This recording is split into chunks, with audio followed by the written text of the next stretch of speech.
रंगभूमीवर साज चढवितो वंदितो मी पंचरंगी ध्वजाला. रंगभूमीवर साज चढवितो वंदितो मी पंचरंगी ध्वजाला. बुद्ध फुले कबीर यांचा वसा चालविला. अरे त्या रामजीच्या भीमाला वंदितो मी निळ्या ध्वजाला आणि जमलेल्या रसिक जनाला. बुद्धास वंदितो मी, धम्मास वंदितो मी, बुद्धास वंदितो मी, धम्मास वंदितो मी, संघास वंदुनिया, भीमास वंदितो मी. कारण दिनांच्या दुःखासाठी खरे तू चिंतन केले. दिनांच्या दुःखासाठी खरे तू चिंतन केले. ते दुःख दैन्य घालविण्या बा भीमा तू कायाचे चंदन केले. आणि म्हणून तुला या साऱ्या जगाने वंदन केले. मीही वंदन करण्यासाठी आलो आहे.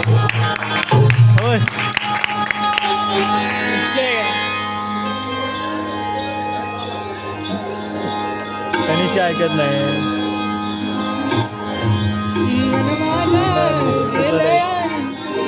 हे काय असू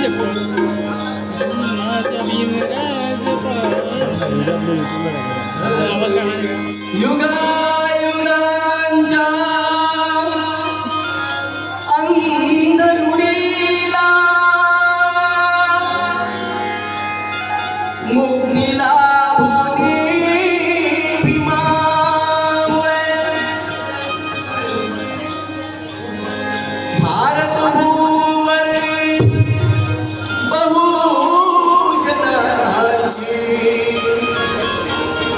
मने जातली भीमामुळे.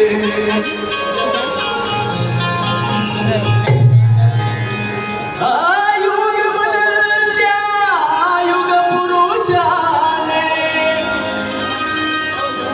महान क्रांती केली.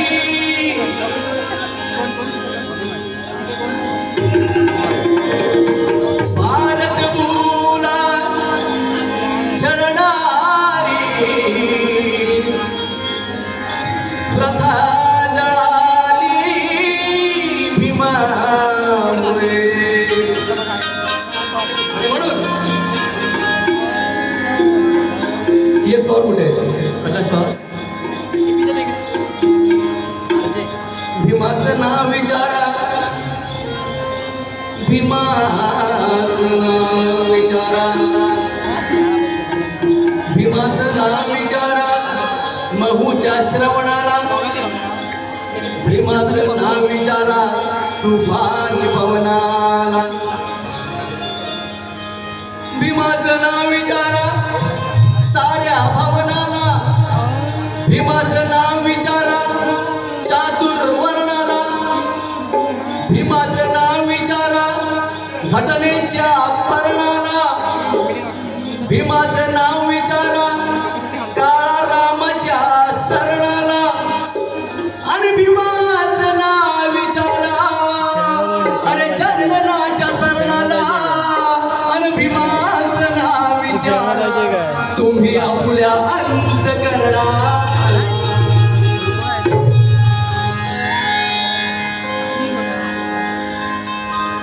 आणि म्हणून गुरु प्रेरणेने जपल्या त्या संवेदना.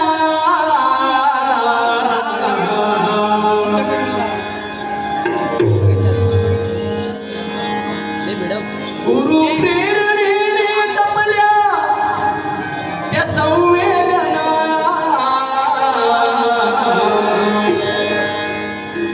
त्या महामाता युग पुरुषाही कोटी वंदना. महामाता युग पुरुषाही कोटी वंदना. महामाता युग पुरुषाही कोटी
वैचारिक गुरु डॉक्टर बाबासाहेबांचे थोर संत कवी हे सुद्धा गुरु होते. आणि म्हणून काय म्हणायचंय, लोकशाही अण्णाभाऊ साठेंची मगाशी मला आठवण झाली. लोकशाही अण्णाभाऊ साठे काय म्हणतात, गावागावी बदलतो जग आहे मोठे, गावागावी बदलतो जग आहे मोठे, गावागावी बदलतो जग आहे मोठे. सांगे साहित्य सम्राट अण्णाभाऊ साठे, सांगे साहित्य सम्राट अण्णाभाऊ साठे,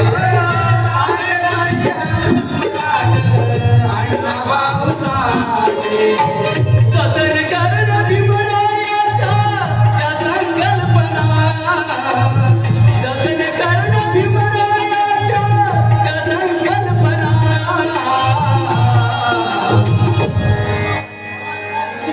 शांती कोटी वंदना, महामाता युगपुरधारी कोटी वंदना, महामाता युगपुरधारी कोटी वंदना.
छत्रपती शिवराय डॉक्टर बाबासाहेब आंबेडकरांनी ज्यावेळेला महाडचा सत्याग्रह केला, महाडच्या सत्याग्रहाला येत असताना बाबासाहेबांनी सुरुवातीला छत्रपती शिवाजी महाराजांच्या समाधीचं दर्शन घेतलं. आणि म्हणून छत्रपती शिवाजी महाराज हे संत तुकोबांना गुरु मानत होते. छत्रपती शिवाजी महाराज संत तुकोबांना गुरु मानत होते. छत्रपती शिवाजी महाराज एका धर्माचे होते आणि ज्याला ते गुरु मानत होते ते वेगळ्या जातीपंथाचे होते. मात्र वैचारिक जी होती ती मात्र एकच होती. विचारामध्ये साम्य होतं आणि म्हणून ते एकमेकांना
कवी रमेश